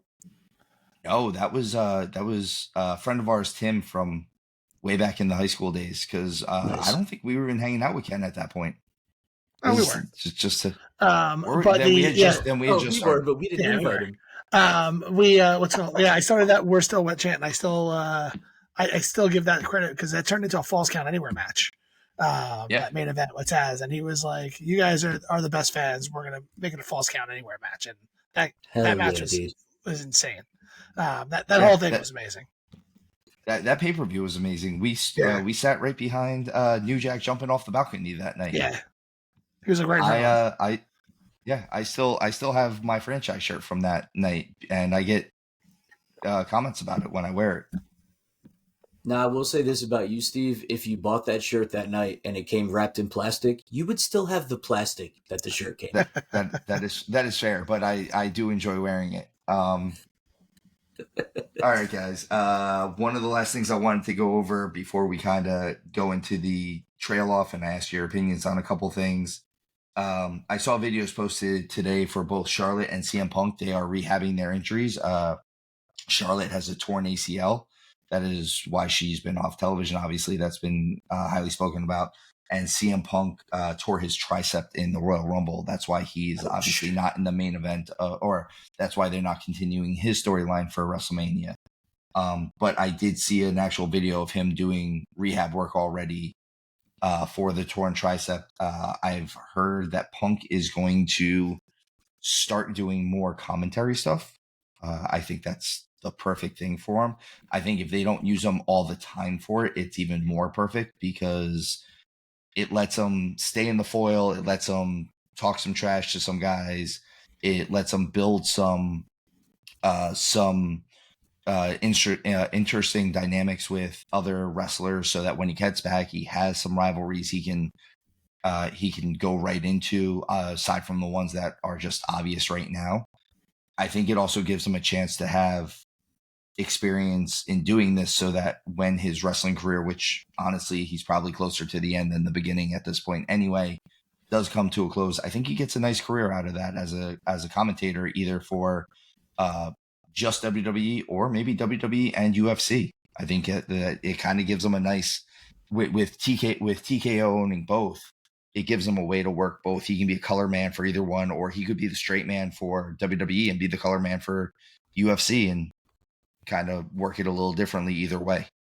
Yeah, that's the thing I'm most excited about that whole deal, the TKO deal, is that you're going to obviously see them bleed in to each other, and like you'll get top talent from here, over there. I mean, they've shared talent for their whole existence anyway when they both kind of been together, like us getting Blackman and Ken Shamrock on the WWE side of things, Brock going over to UFC. Like now the avenues are just open, right?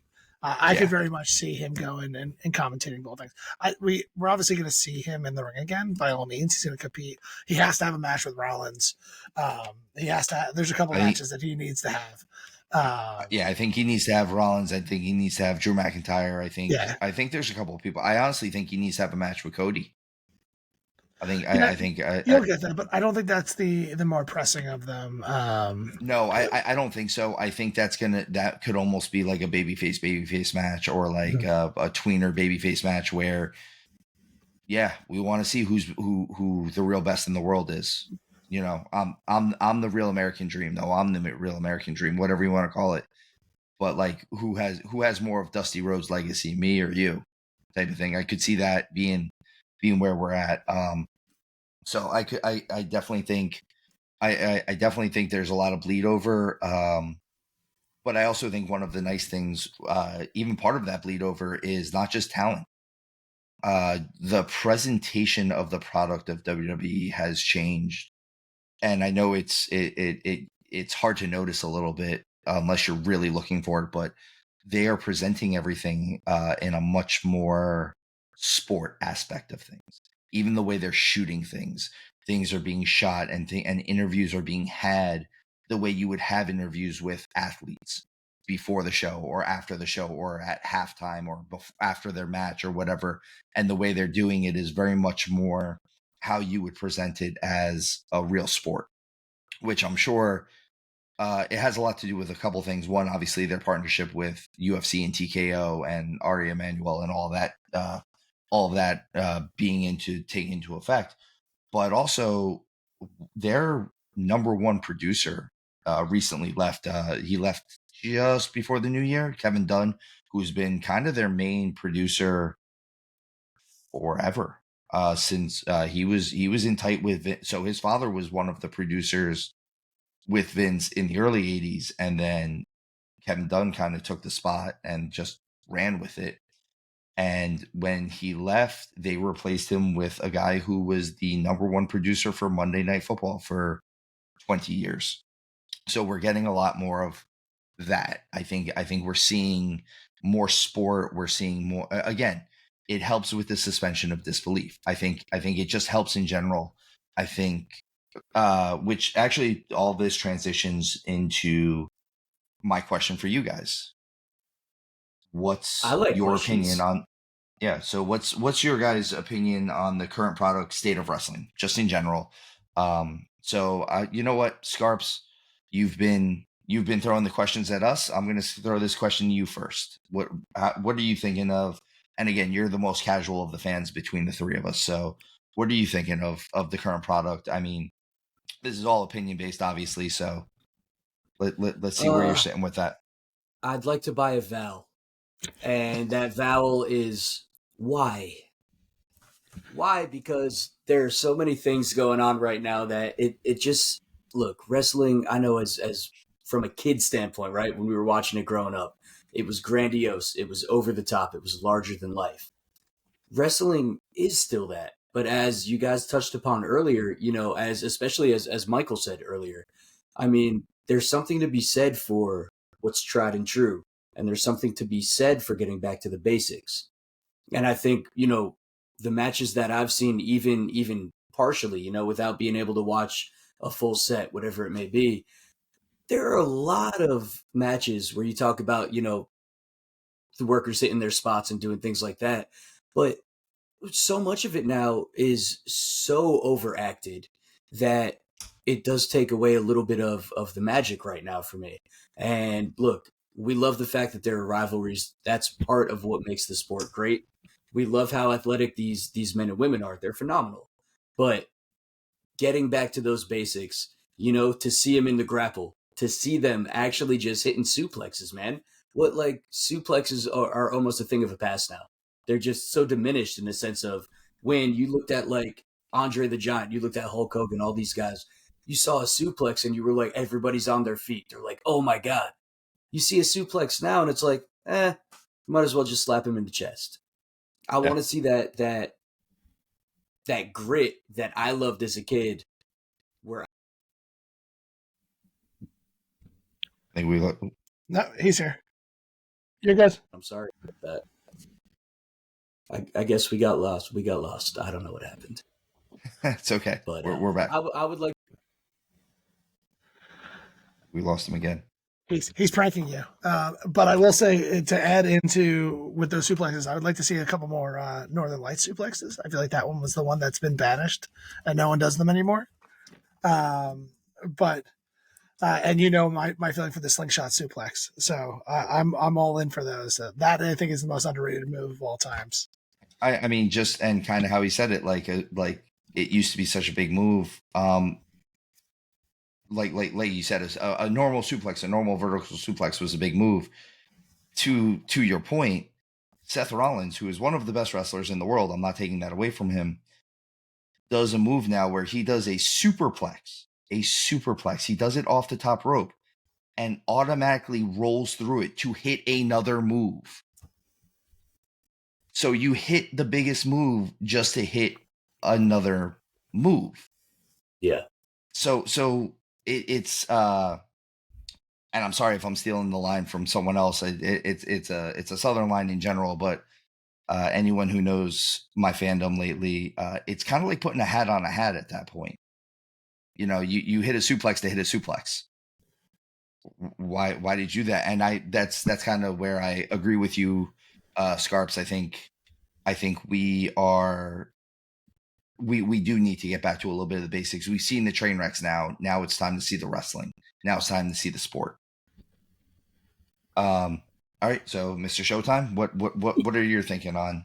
Yeah, I think going the sport route is better. Everything that Scarp said, I'm behind. I think you and I spoke about this briefly before, Stephen. The thing that I think they need to figure out is what what is the thing the ecosystem, the fans want to see right now? Like, if you look back at the most successful times in wrestling, if you go back to the territories time frame, that was real. Like, that was real to everyone. You didn't really need something to hook in. It was so regionalized. The thing that you did in that region worked really well for whatever it was. Then you got into like the classic era of WWE, and you had comic book superheroes. You had the mega good guys versus the mega bad guys, America versus the world, whatever you want to say. And that was that environment in the 80s. Then you get the Gen Xers taking over and the Attitude Era, the screw the establishment. There was that hardcore line there that you could really, that everyone can rally behind. And since then, you don't really have that overarching storyline that fits with the public zeitgeist, right? And so I think that's the thing that's missing right now. And maybe it is Cody being that everyday American coming in and toppling everyone else like that. There's something to be said about that. But right now, I'm curious what that in real life narrative is that they can hook into and really propel this to the next level. Because without that, they're going to be kind of moving along at the same thing. They're going to be hyper successful, all that stuff. But that's going to be the thing that they need to do in order to propel this back to levels that it was when we were in high school and whatnot. And I will echo Scarps again.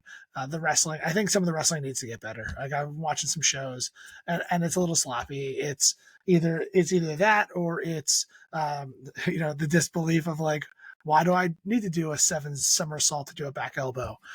You're not really building that much momentum. If you just run as hard as you can and hit them in the chin, you got a little bit more momentum there. So like, those are the type of things. These guys are athletes, regardless of what you want to say, and they're so good at what they do. But Absolutely. do it in the right way where they can kind of get this to the next level. I'm not smart enough to know what that hook is. Like, they have those writers to figure that out. But that, if I was in their shoes, that's what I'm looking for right now. Like, what is going on in the public that I could hook into and build a product around, and kind of move off it. That's why the Attitude Era was as good as it was. If it wasn't for that anti-establishment kind of movement in America, the Attitude Era never happens, and they're never nearly as successful as they were. Definitely. I go with that. I agree with the hook. I think all around, where, as far as the state of the industry, we're in an up. We're definitely in an up. Like, I think it's one of those where, like you said, if they can figure out what that hook is, I think we could be this could actually turn into the biggest time. Or at least just another golden era, right? Like, they have a couple great golden eras, golden ages, or whatever you want to call it, of wrestling. And like, this could be the precipice of the next one if you figure out what that is. Yeah, this could be the one that we see for the next 15, 20 years. Like, this could be what we're talking in, it's 2024. This could be the one that we're talking about in 2034. And then maybe there's a swing then. And then, or who knows, this could be one of those ones where, okay, the territories were huge for 60, 70 years. This could, if it's done right, and you're building people the right way, and you're building underneath talent to become main event talent, you might not ever see a slump.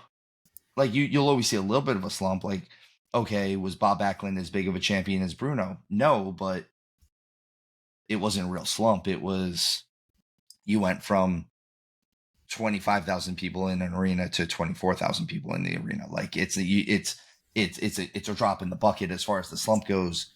And if they did this right, it could definitely turn into that. I think one of the things that they would need to do, and again, this goes back to what you've said about suspension of disbelief, and also what Scarps has said about getting back to certain levels of realism. I think a lot of the lines and the promos are too scripted, where they don't know where they're not just being handed, hey, here's some bullet points, say this, but say it how you would say it. They're being told, say this exactly this. say exactly what we're telling you to say. Work on your tone of voice in how you're saying it. But other than that, say this. That's gonna. So for all the podcast listeners tonight, I've made it very clear to both of my co-hosts that I'm going to go completely off script, and so that's why we've tangented so much, and I apologize. That's fair. Also, I think we've gotten some great conversations out of this though by having the tangents. I think if they could get a little bit more on the realm of working on the fly as far as their promo skills go and things like that, I think it would do a lot of good for them, because at least for the WWE, where I understand what their thought process is on this, where they're bringing in a lot more on the college athlete side of things as opposed to the independent wrestler side of things, because they don't have bad habits. They don't have 10 years on the indies of, well, I did this so that I could get a pop in front of 200 people. Well, we're trying to get you a pop in front of 200,000 people instead of, 200. So we need to teach you how to do this differently and how to work in front of a television camera and how to do this and how to do that. The only good side of what you get from the indies is you do learn how to talk on the fly sometimes. And some of these guys that are coming in, don't get me wrong, a lot of them learn it very quickly and they pick things up. But I've spoken to some of them personally, and one of the things I've heard is, well, this wasn't my passion. This isn't what I really wanted to do. I wanted to be a football player. I wanted to be a basketball player. I wanted to be in the Olympics for track and field. I wanted to do this. I wanted to do that. And when they come in, unfortunately, they almost think that just because what the pro wrestling world is predetermined, that it's fake. And the fake word is that the reason why I always say predetermined is because you can't fake a bump. You can't fake an injury. I can't fake gravity. And I've talked to people where they're like, oh, I don't really want to wrestle. I want to do this, or, I'm doing this to get to that. Well, that's great. But if you had talked to me 20 years ago, I would have sawed off my foot to get to where you were at. Sorry, I didn't mean to make a pun about Kerry Von Erich on that one. Come on, especially since Iron Claw is just about to come out on digital too. It's one of those things I feel like some of the passion is missing. And then on the other side of the street with AEW, it's almost too much about the matches and almost too much about staying indie and not giving us any storylines. And they're trying to book. They're just booking matches. Well, yeah, Scarps versus Michael Wryght might be a great match tonight, but why are we giving you that match? So, listen, I'll tell you what. Through the maturation process of this podcast, if we ever start to actually record video as well and actually use video in the podcast, we'll do a little tables, ladders, and chairs match. Scarps Esq versus Mr. Showtime over there. Let's go. Good luck. I'm dead, bro. It's fine. Right. I'll take it. Let's go. All right. So here's the thing. Not a single one of us is in shape in any way, shape, or form. And yes, though I know round is the shape, it is not the shape that we should be going for. I'm in shape. Yeah. I'm also, shaped, boys. Also, none of us are properly round. We're all kind of pear-shaped.